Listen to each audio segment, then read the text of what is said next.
Hi guys! Samahan nyo kami today sa trip namin papuntang Padre Pio Shrine.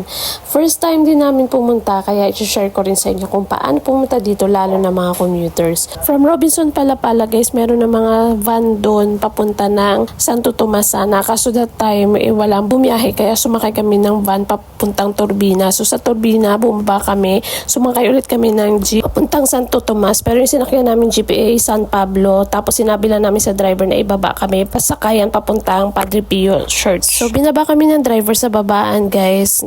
Naglakad kami na unti, tinanap namin yung terminal ng tricycle. Sabihin nyo lang din sa tricycle na papunta kayo ng Padre Pio, tapos mag-aantay kayo ng mga kasama. 6 ang kasya sa tricycle. Parating na kami dito sa church guys. Pagdating mo doon, lalakad ka papakit sa taas. Since Biyernes Santo, expect na maraming tao, pero very solemn pa rin yung vibes. Tahimik at walang masyadong nag-iingay. Pero may mass nung pagdating namin. Pagpasok namin, marami palang pwedeng puntahan sa loob. May iba't ibang churches at prayers area kung saan pwede kang magstay at magdasal. Sa labas pa lang guys, may nag-alok na sa akin ng kandila, yung wishing candle. Kaya sabi ko kay Daddy Chris, hanapin natin yung area kung saan tayo pwedeng mag candle lighting. So, hinanap namin pero inuna ko munang puntahan itong mga churches dito sa loob kasi merong malaki at merong mga maliliit na churches. So una namin pinuntahan itong church na to na napakatahimik. Pagpasok namin guys, grabe ang solemn ng area. Dito pwede ka talagang magdasal na gusto mo, umiyak, lumuha, lahat ng prayers na gusto mo, hilingin mo dito. Tapos ngayon lumabas ulit kami kasi nga hinahanap namin yung area ng sa candle. Pero dito napansin ko, dito sa isang church na malaki naman na to, may mga nakapilang tao. Sabi ko, ano kaya meron doon? Na-curious ako. And then napadaan kami dito sa prayer petition na area. Pwede ka magsulat kasi dyan. Pwede mo isulat yung mga wishes mo at kung ano mga prayers. Tapos ayun, nakita ko na kung bakit nakapila yung mga tao. Kasi nga may nakahiga palang Papa Jesus doon. So pwede kang mag-pray doon. Pwede mo hawakan yung kanyang paa, kamay at pag-pray doon. So ayan, pumila-pila din kami nila Daddy Chris para syempre magdasal, lahat ng wishes namin sana matupad.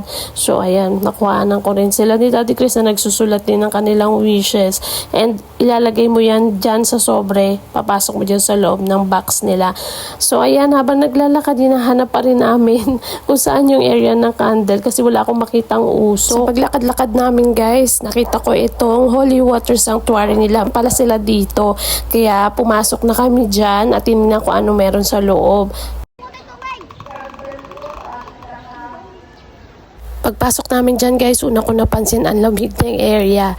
Tapos dyan, pwede ka maghagis ng barya at mag-wish. Kaya ang daming tao nakapaligid. Pwede ka kumuha daw dyan ng tubig guys. Magdala ka lang ng sarili mong lagayan kasi wala naman silang pwedeng paglagyan dyan. Buti yung pinag-inuman namin ni Princess na Coke, hindi niya naitapon. Kaya nagkumuha na rin kami. At reminder lang guys, hindi yan siya pwedeng inumin ha. Pang ano-ano mo lang yan. Pangontraswang sabi ng mga matanda na sa holy water. Tapos hinawakan ko yung tubig dyan. Ang lamig ng tubig. Ang sarap ipaligo guys. Sobrang init pa naman ang lakad namin dyan.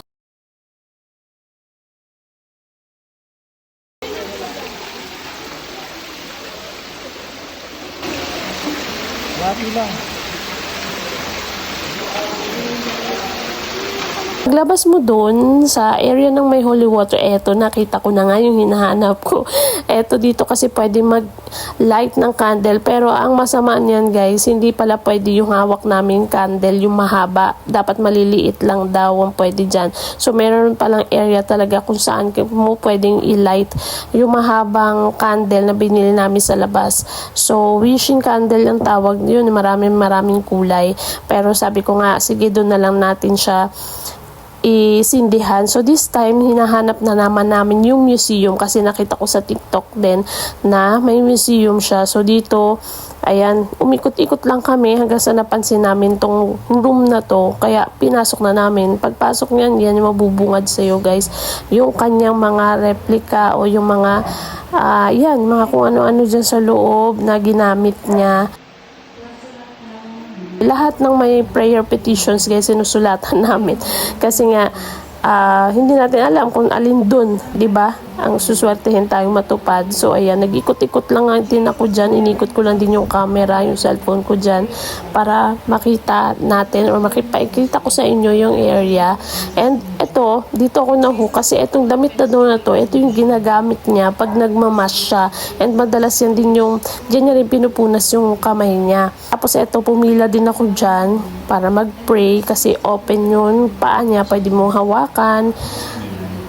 At pwede ka mag-pray dyan, lahat ng gusto mo i-pray. Sige na, ibuhos na natin kung anong gusto natin i-pray. Sa layo na ito guys, dinayo talaga namin to kasi nga gustong-gusto ko talaga pumunta dito. Matagal ko na gustong pumunta dito. Wala lang akong lakas ng loob bumiyahe that time. Pero this time, sabi ko kay Daddy Chris, dahil Holy Week, gusto ko pumunta sa church na hindi ko pa nadadayo, hindi ko pa napupuntahan. So first time namin dyan, kaya talagang sinulit namin yung lakad, sinulit namin yung init, yung ikot, para lang marating ang Padre Pio Shrine. Holy Mary, Mother of God, pray for us sinners, now. So ayan, pabalik na kami guys dahil gutom na kami dahil 2 PM na ata to.